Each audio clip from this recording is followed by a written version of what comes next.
It's a peculiarly Miami dilemma. On the one hand, I feel like I'm too old to be getting in trouble with poolside go-go dancers, leaving my credit card at the bar, waking up in strange beds, and especially wearing this hat. But on the other, I'm too young for bingo, mahjong, aquatic Zumba, Tai Chi. all of which begs a simple question. Is there a Miami for tweens?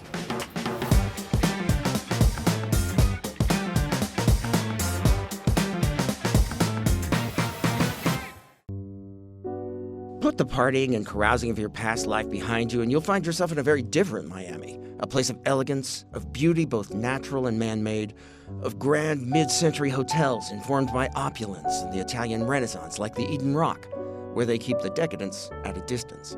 A place where you can Enjoy breakfast, because I'm up in time for breakfast. let the rest of the world flirt and preen on South Beach. Aren't you done with all the psychedelic lifeguard stands, obsession with body culture, questionable swimwear? Especially when there are places where you'll be the youngest one on the beach, and sometimes the only one on the beach. Like Crandon, just over the causeway on Key Biscayne, a former coconut plantation that's now a pristine, serene, and often tourist-free strip of sand.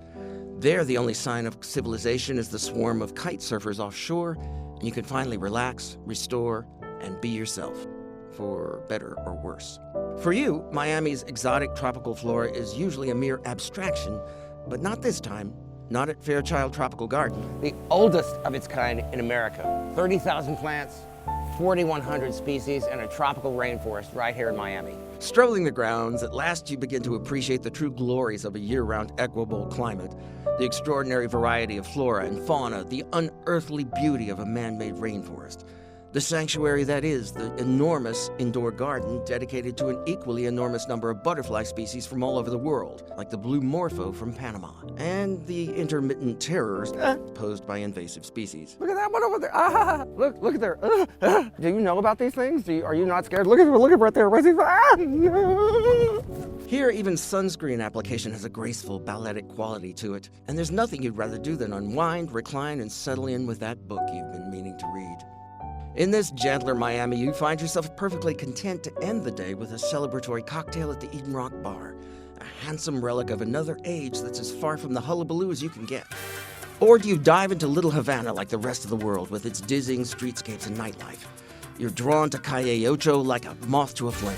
There's dancing in the street, everybody's puffing on Havana's finest cigars, the smoke billows and curls into the sky, and literally everything is set to a salsa soundtrack. The rhythm's so infectious you can't help but join in. No, you'd rather be far from the madding crowd, separated by an entire bay from Miami's bustling downtown, quietly recovering with cubes of South American Corvina, stuffed into fish tacos, and a sangria hangover cure. It's what you've longed for.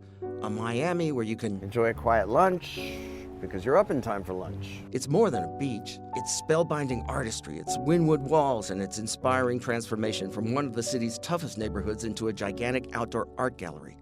Vast murals, each with its own vision, cover building after building, block after block after block, the greatest collection of street art in the world. You're drawn to the design district as well, where pedestrian-friendly streets lead to dozens of high-end boutiques and whimsical installations, yet more evidence of the city's growing reputation as an art capital.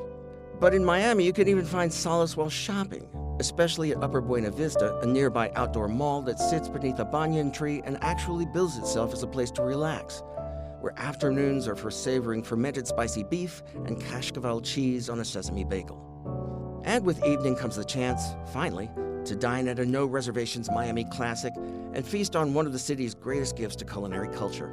At Joe's, the servers are in fine attire and the stone crabs are finer still, with all the sweetness, succulence, and messiness that implies. How else to end the perfect day? Or is it the noise and electricity of Ocean Drive, that thoroughfare awash in neon art deco, sidewalk cafes, and South American tourists, where the scent of black paella is in the air and letting loose is mandatory? That street of dreams where every night's a party and the evenings never end till you've done at least one thing you're not proud of. Life is a perpetual exercise in deciding how to live. Should I be old or young? Zany or zen? Hatted or hatless? Important questions all. Just don't go to Miami looking for answers. You'll come back even more confused than before.